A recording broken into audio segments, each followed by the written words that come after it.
Batid ko po na madami ang nakaabang sa hearing na ito. Madami ng spekulasyon, madami na ang kung ano-anong teorya sa nahalal na mayora ng Bamban. While the answers are not conclusive yet, what is clear is that there are enough red flags to warrant further scrutiny. Paano po kami hindi magdududa, mga kaibigan? Pero nung binanggit ni Mayor sa hearing na ang nanay niya ay si Amelia Guo. Ang nanay ko po si Amelia Lial po. At ang ama po ninyo? Angelito Go po. And by the way, sabi niya sa interview niya kay Karen Davila na nakita lang niya ang pangalan ng nanay niyang kasambahay na nakasulat sa birth certificate niya, suggesting na tama ang pangalan ng nanay sa birth certificate niya na Amelia Guo din. Pina-check namin agad sa PSA ito at ito ang aming nakita. Tapos nakalagay sa birth certificate niya na married ang mga magulang niya. Pero no marriage record din. Mamaya mas lalaliman pa natin ang pagtanong natin dyan because we will show that both her stories, the one in the May 7 hearing and the new one before Ms. Karen Davila, are riddled with holes. Hindi po ba dapat natin siyasatin ang identity ng isang tao na bago maging mayor ay co-incorporator sa Baofu ang dalawang hinabla ng Singapore court in a 2.8 billion Singapore dollar money laundering probe, the country's largest money laundering case. Zhang Ruijin has pled guilty, and his romantic partner, Lin Baoying, also involved in Baofu, is still facing charges.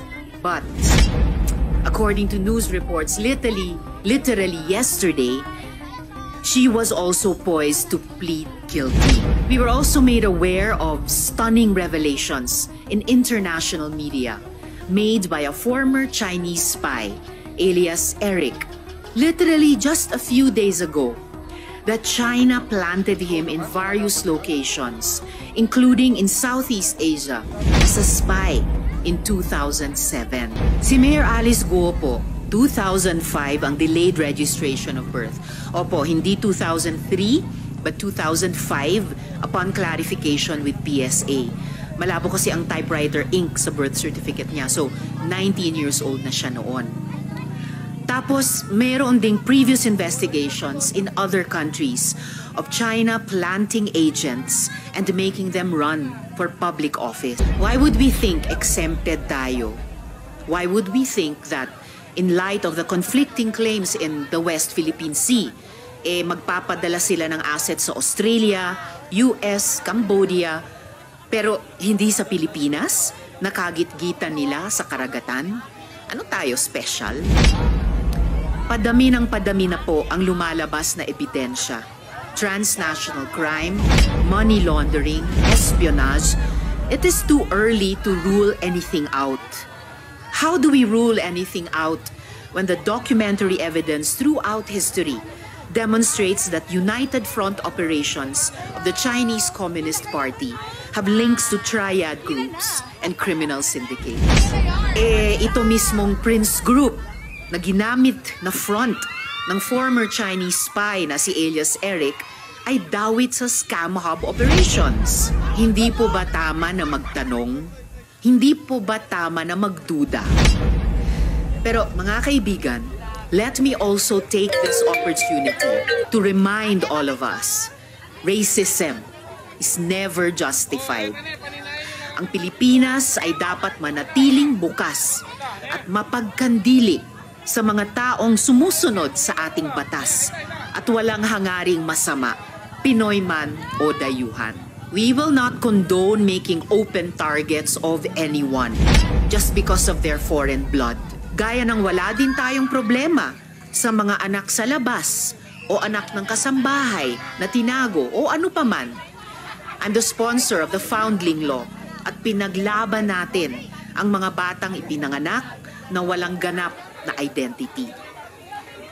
Pero kung sila ay nagpapapasok ng mga pugante, kung sila ay nakikipagsabuatan sa money launderers, kung sila ay nagtangkang tumakbo for public office na alam nila na mayroon silang disqualification, kung sila ay nagtatrabaho kontra sa ating pambansang seguridad, pagkukulang naman po namin bilang mga halal na lingkod bayan kung di namin ito maiging siyasatin.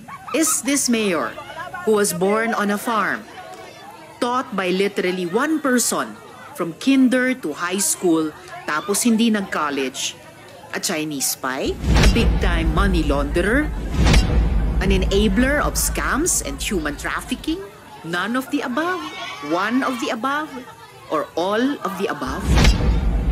Friends, the stakes are too high for this investigation not to be pursued. Marami pong salamat.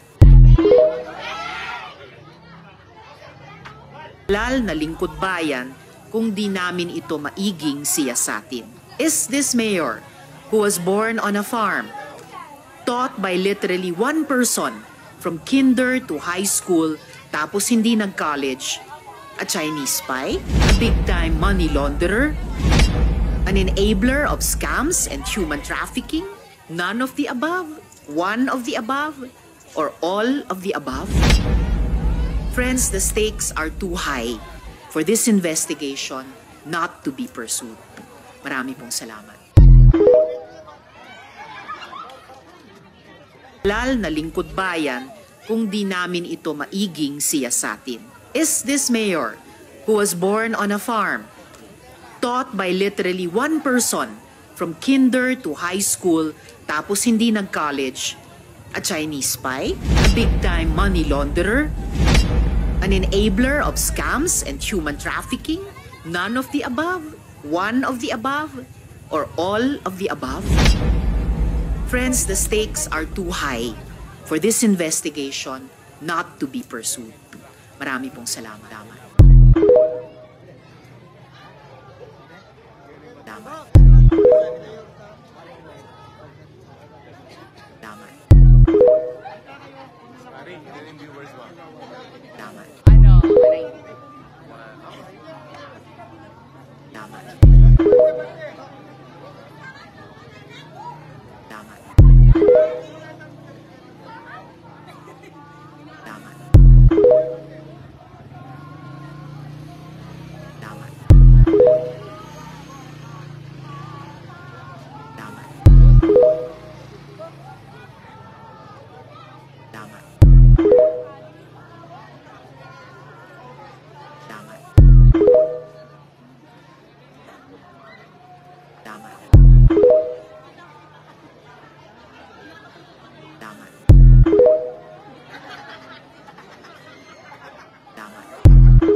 Sadya po. Ang gababo. Sadya po, madam. Tama. Ay, energetic yan po. Energetic. Tama. May Sprite naman dyan. Tama. Tama. Tama. Tama. Tama. Tama.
G!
Mas malo.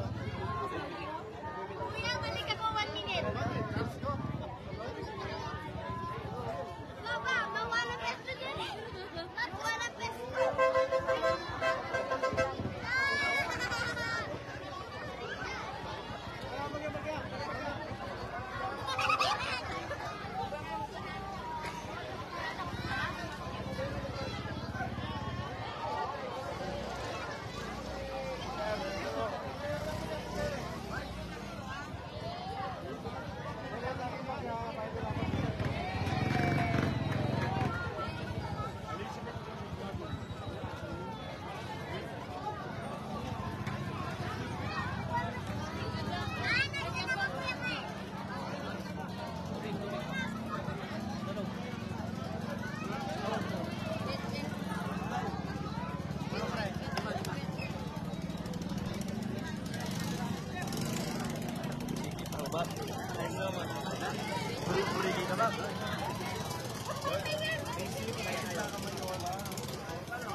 Kel, kumusta kayo po? Ano po? Ano pa naman natin? Madam. Hi! Pero usog! Pero usog! Magandang gabi po. Mami, ito ba? Yung buko. Hanggang ba sa Bukosin? May nalang pa sa Matayan. Ito ba? Ito ba? Yan.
Again po.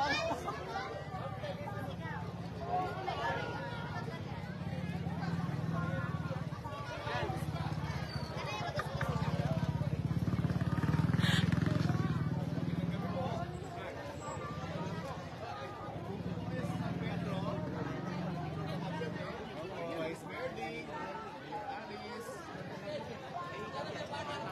Mabuhay! Love, love, love, love.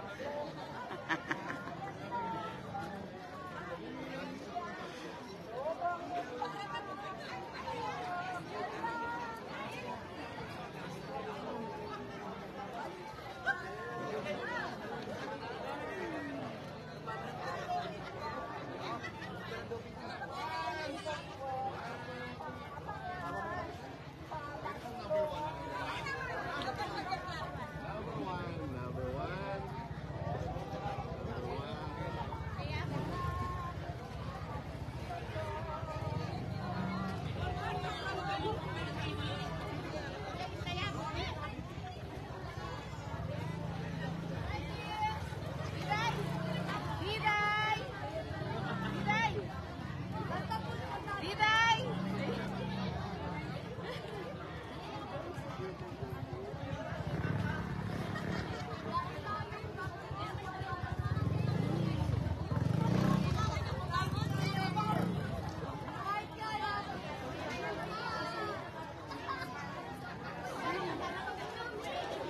Babay mo na kami mayara.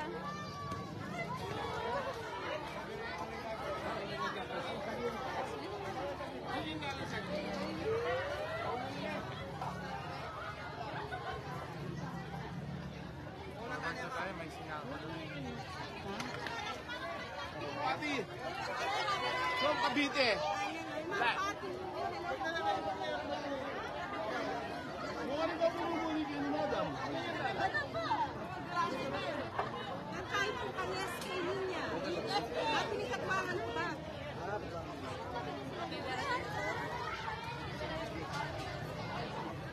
Nagkaindesa! Nagkaindesa!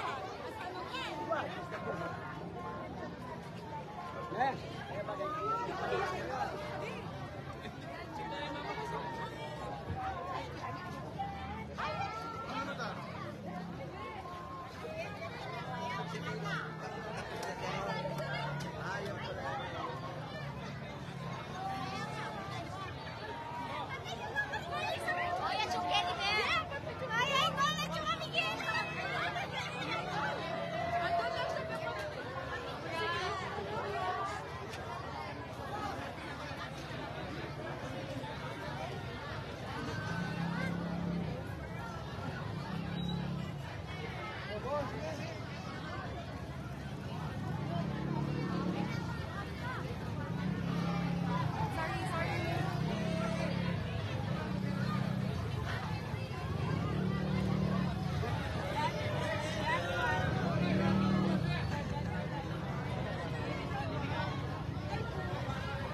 Pasta ka lang.